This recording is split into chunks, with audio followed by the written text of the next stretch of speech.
Hi and welcome to Teach the Table. I'm Nathan and this is Charterstone. Charterstone is a game of building an area of a village, and this game is also a legacy game, meaning that it's played in a campaign of 12 games and things are going to change from game to game, permanently affecting future games. Stickers might come out, cards might get destroyed, etc. The first game you play as a group is going to explain a lot of the rules to you, so I'm not going to go over everything, just a few things that you might need to know before you get started. Game 1 will have you placing a building sticker in your charter for free, and it's going to end up being a card that looks like this after you take the building off. This card is not garbage automatically because it's got a crate up in the corner, and these crates can be unlocked to grab new cards in the game, which may be new additional rules or new benefits or new cards like this. Before your first game, you'll be instructed to open up your charter chest, and inside that chest are going to be some goodies, including 2 worker meeples of your color.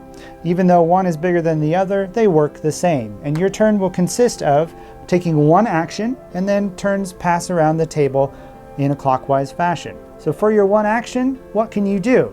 It's pretty simple. You can place one worker on a building, you need to pay a cost, and you get a benefit. The other thing you can do on your turn, if all of your workers are already out on the board, is you can simply take them back. If someone else goes on an action after you, their worker will go on that spot and bump you off and you get your worker back. So one of the main strategies you're going to be doing is trying to think of actions that other people are going to be taking so that you can place yours, take that action, and then they're going to bump you and get your worker back. So you don't have to waste your turn simply grabbing these and ending your turn. Another goodie inside your charter chest are 12 influence tokens, and these are going to be used with certain actions, and they'll either get discarded to the general supply or placed out on the board in certain areas, but you only have 12 of them, so you have a finite number of things you'll be able to do in the game, and once they're gone unless you find a way to get them back. So you need to use these wisely. Unlike your first building, future buildings are going to cost you 4 resources of various types as shown on the building card. In order to build it, you have to place a worker on the Zeppelin. You're going to spend 3 of your influence cubes and 4 resources as shown on the card. Then you get to build that card by placing the sticker on one of your building spots inside of your charter.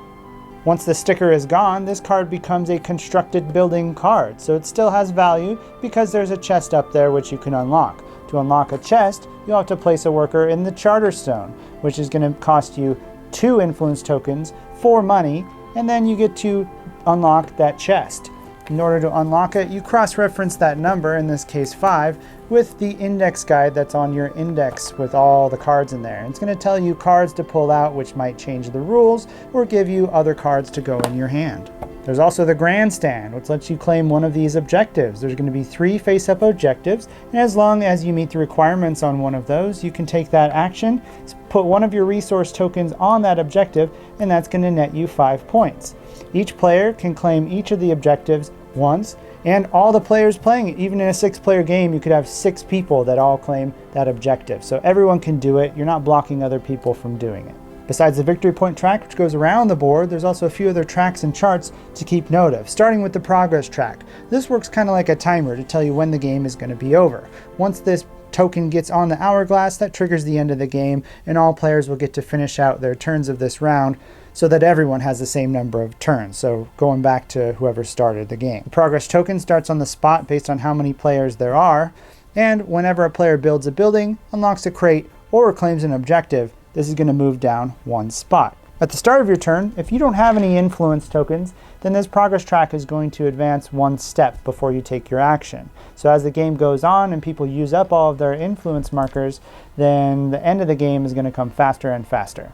If you move the progress token over one of these icons, you might get an extra benefit. The only one that matters at the beginning of the game is the little sailboat icon, which means reputation. So you're going to gain a reputation. The reputation track is in the upper right hand corner of the board, and it follows this river to the ocean where these boats are waiting to spread word of your reputation. So if you gain a reputation, you simply take one of your influence tokens and you place it the farthest back on this track, back to how many players there are. At the end of the game, they're going to count how many of these influence tokens each player has out there, and you're going to get bonus victory points for 1st, 2nd, or 3rd place.